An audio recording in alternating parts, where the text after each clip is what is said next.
역대하 26장 우시야 왕이 화를 내는 장면입니다. 교만한 사람은 자신이 항상 옳다고 믿습니다. 어떤 것이 교만인지 확실히 아시기 바랍니다. 교만은 결코 내가 교만이다 라고 말하지 않습니다. 그래서 교만은 패망의 선봉이고 넘어짐의 앞잡이입니다. 나는 결코 교만하지 않다고 생각했는데 어느 날 갑자기 넘어지고 나서야 아이고야 내가 교만했었구나 하며 뒤늦게 교만을 깨닫게 되는 겁니다. 그래봐야 늦었습니다. 교회 좀 다니면 누구나 교만하면 안 된다 생각합니다. 뿐만 아니라 교회 다니지 않아도 사회생활 좀 하다 보면 교만하다가는 모든 걸 잃어버릴 수 있다는 것을 직접 간접적으로 자주 보게 되고 마음으로 다짐합니다. 나는 결코 교만하지 말아야지. 그런데 희한한 일이 자주 일어납니다. 교만하지 말자 다짐했고 계속해서 되뇌며 사는데 그 하는 말과 행동을 보면 교만해요. 누가 봐도 교만해요. 그러면서도 자기 스스로는 나는 절대 교만하지 않다고 확신하고 있거든요. 그러나 결과는 패망이고 넘어짐입니다.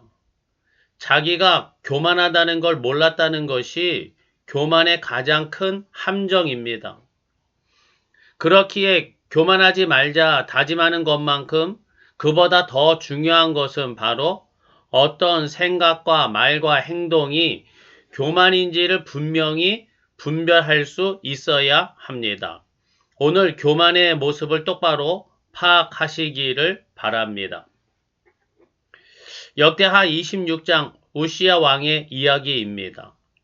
우시야는 하나님을 찾음으로써 얻은 형통함을 바탕으로 유다를 다윗과 솔로몬 시대에 버금가는 강대한 강국으로 재건한 유능한 통치자였습니다.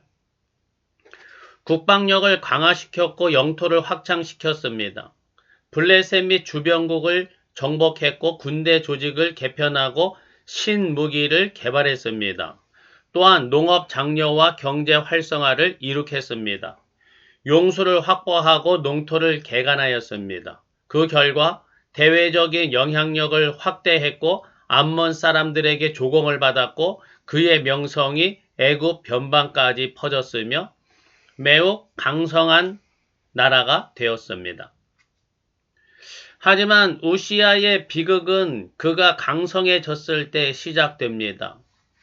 하나님의 기이한 도우심으로 나라가 평안해지자 그의 마음속엔 교만이 싹 텄습니다.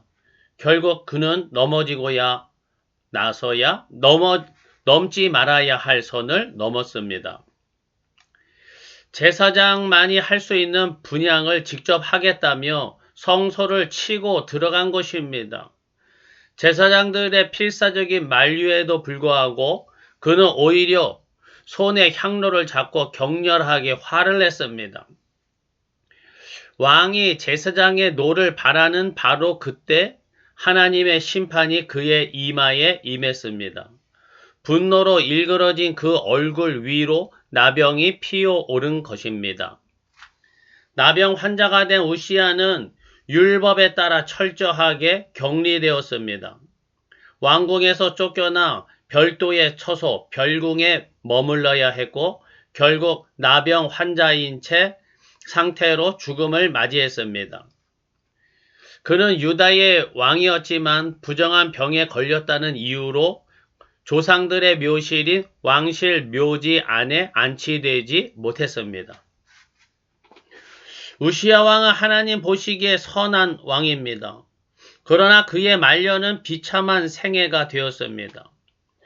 누가 비참한 말년을 만든 게 아니라 자기 스스로가 자초한 것이죠. 우리는 끝까지 하나님 앞에서 은혜와 복을 받으며 평강 누리기를 바랍니다. 우시야 왕은 왜 말년에 불행을 자초하게 되었을까요?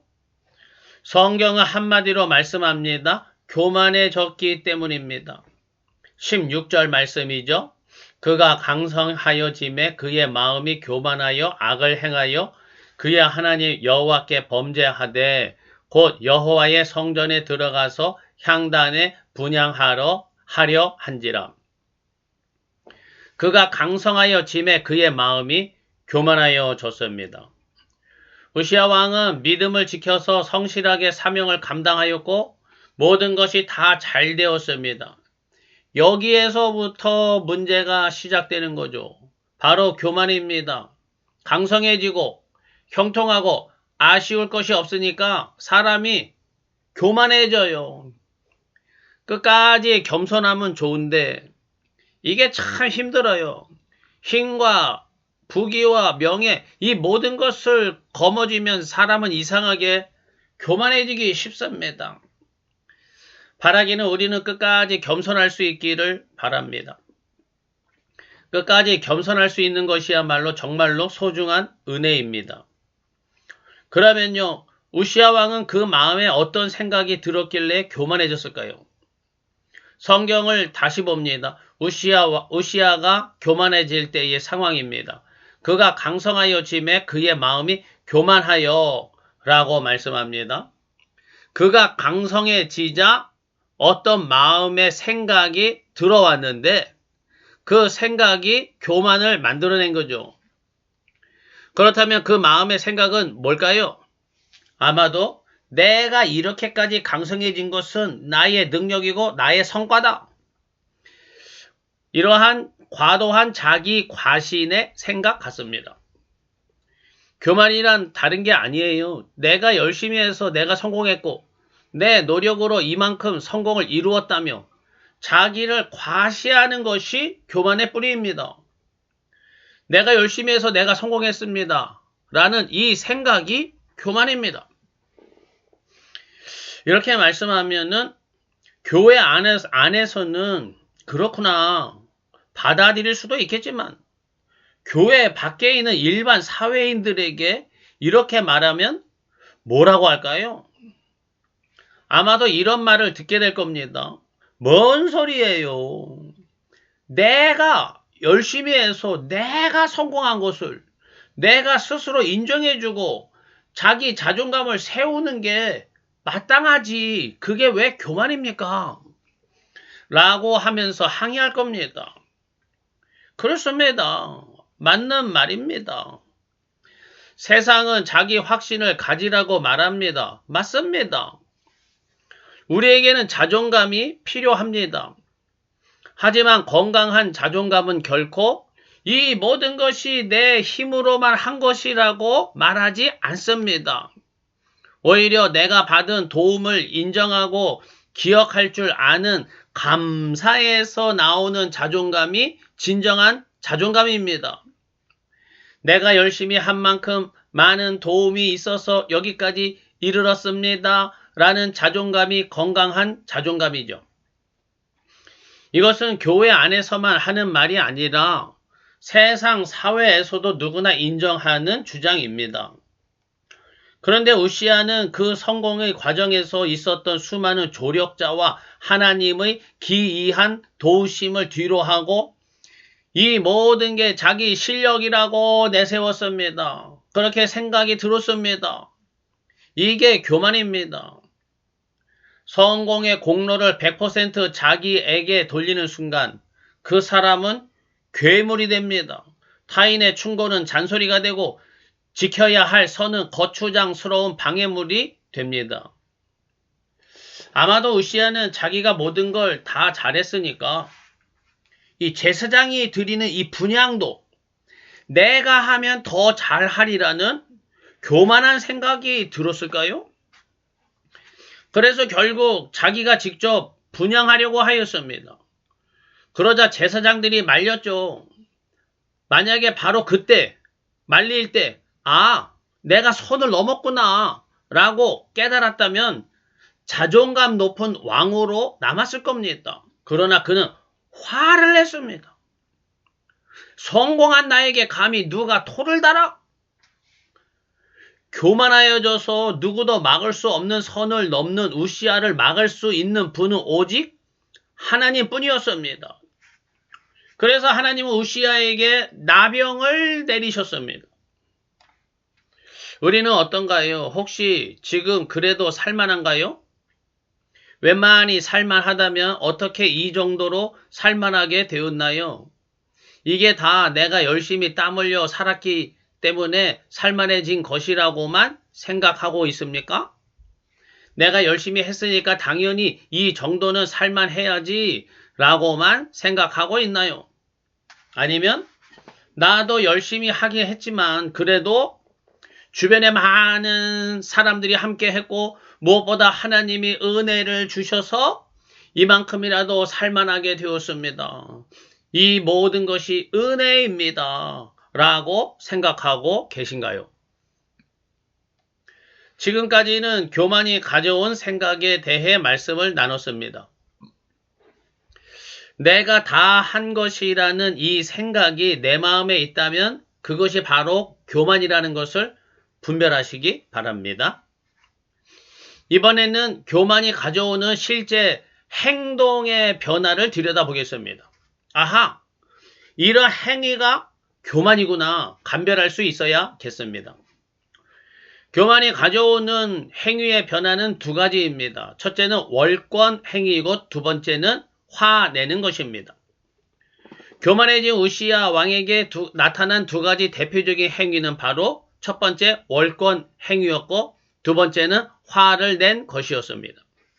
그리고 그 결과 나병이 발생해서 평생 격리되었습니다. 교만한 생각이 들어오면 교만한 행위가 뒤따르는데 바로 첫 번째 월권 행위입니다. 당시에는 이 왕직과 제사장직이 분리되어 있습니다. 왕은 아무리 유능하고 모든 걸 다 할 수 있더라도 제사장직을 넘봐서는 안 됩니다. 그런데 이 교만해진 우시야는 제사장만이 할 수 있는 것을 자기가 직접 하겠다고 나섰습니다. 그리고 그의 권력으로 밀어붙이고 있었습니다. 이러한 월권 행위가 바로 교만입니다. 교만은 반드시 월권이라는 옷을 입고 나타납니다. 우시야 왕이 왕의 직분을 넘어 성소의 향로를 잡았듯 오늘날에도 선을 넘는 교만이 도처에 가득합니다. 세계 지도자들은 마치 자신이 신이라도 된 양 국경을 넘고 생명의 존엄을 짓밟으며 전쟁과 파괴를 일삼는 월권을 행합니다. 교회에서는 어떻습니까? 하나님의 주권을 인정하기보다 자신의 경험과 목소리를 앞세워 공동체의 질서를 흔드는 것이 바로 월권입니다. 가정과 직장도 예외는 아닙니다. 부모라는 이름으로 자녀의 인격을 소유하려고 하고 상사라는 직급으로 부하 직원을 힘으로 통제하려 드는 것 또는 나 아니면 안 된다는 생각으로 타인의 영역을 침범하는 것이 월권 행위이고 이것이 바로 교만입니다. 세계 나라 중에서도요. 이 민주주의 국가들이 선진국들을 이루고 있습니다. 왜냐면요. 민주주의 제도는 하나님의 공의를 따라서 교만한 월권 행위를 하지 못하도록 입법과 사법과 행정권을 분리하기 때문이죠. 그 어떤 권력자도 입법권자라면 사법과 행정권을 넘보지 못하게 되어 있습니다. 마찬가지로 아무리 국민들의 전적인 지지를 받는 최고위 행정가일지라도 사법권이나 입법권을 넘보는 행위를 할 수 없는 것이 민주주의입니다. 교만한 월권 행위를 못하게 만든 제도이기에 민주주의 국가들이 하나님께 복을 받는 것입니다. 반면에 공산주의, 사회주의, 독재정권 국가들은 어떻습니까? 최고 권력자가 곧 법이고 행정권자이고 재판관입니다. 모든 영역으로 월권 행위를 합니다. 한마디로 하면 공식적으로 교만한 월권 행위를 인정하는 제도인 거죠. 이러한 월권 행위 제도 국가나 사회는 발전할 수가 없고 그 결과는 패망이고 넘어짐일 수밖에 없습니다. 우시아는 정치 권력과 종교 권력의 분립 제도를 따라야만 했지만 자기 권력이 막강해지고 자기 업적이 많아지니까 스스로 교만해져서 종교 권력을 넘보는 월권 행위를 이 교만을 행했습니다. 그래서 넘어졌습니다. 오늘날 우리나라나 또 세계 나라 가운데 혹시 민주주의의 상권 분립을 어기고 교만한 월권 행위가 일어나고 있지는 않은지 주의하기를 바랍니다.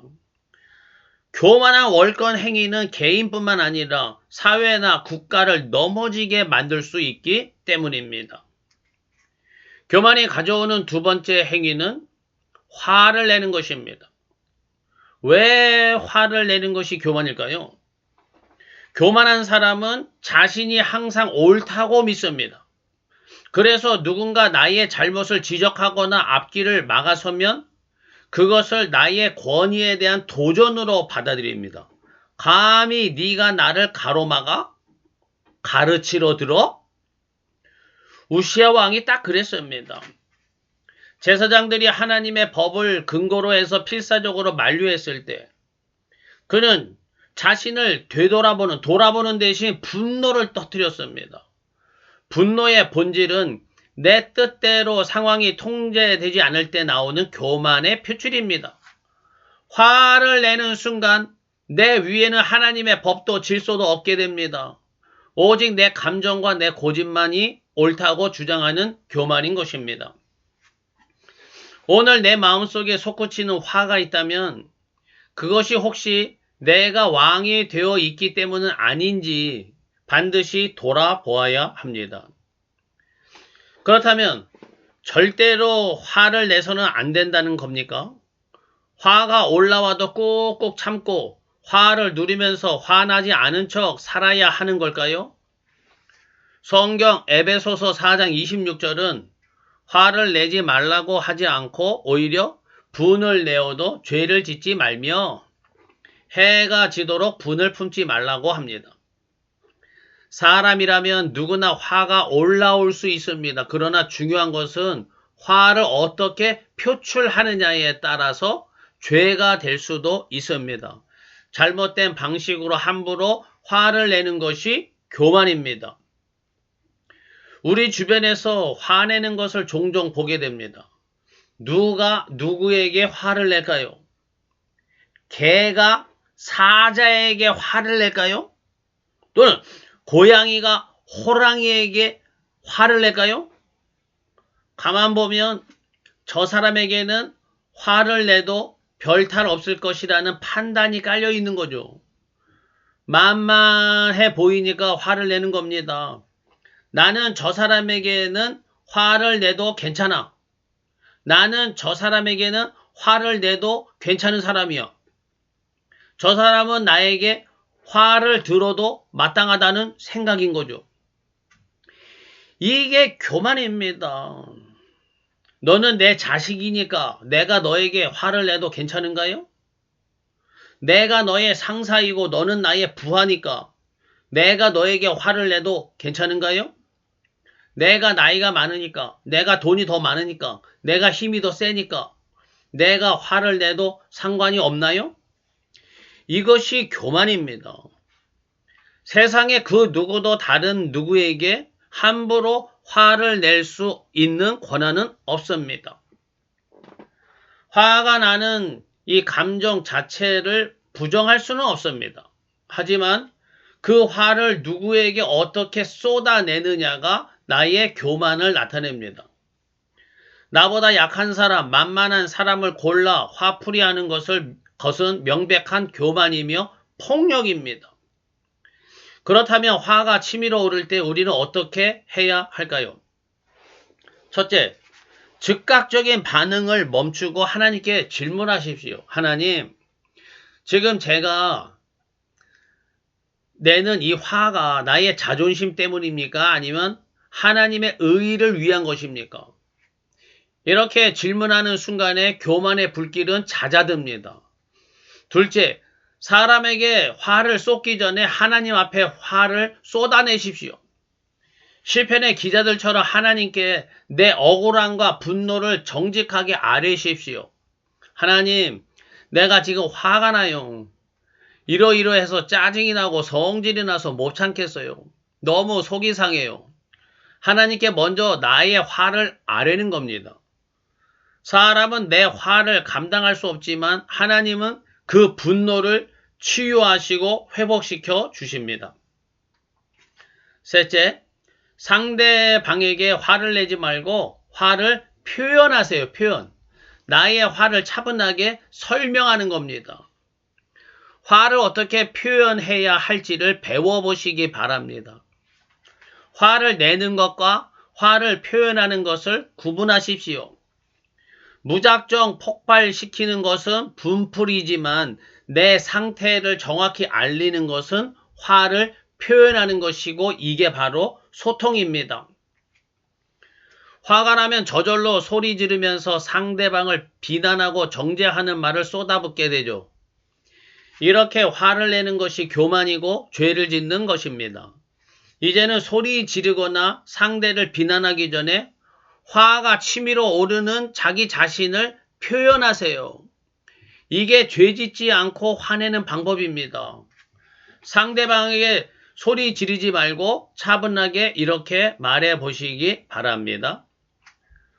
너 나 무시해 대신에 나는 내가 존중받지 못하는 기분이 들어서 속상해. 연락도 없이 뭐 하는 거야? 대신 네가 연락 없이 늦으니까 나는 혹시 무슨 일이 생긴 건 아닌지 걱정되고 기다리는 시간이 힘들었어. 입 닥쳐라. 대신 이 상황에서 그런 말을 들으니까 내가 오해받는 것 같아서 마음이 답답하고 화가 나.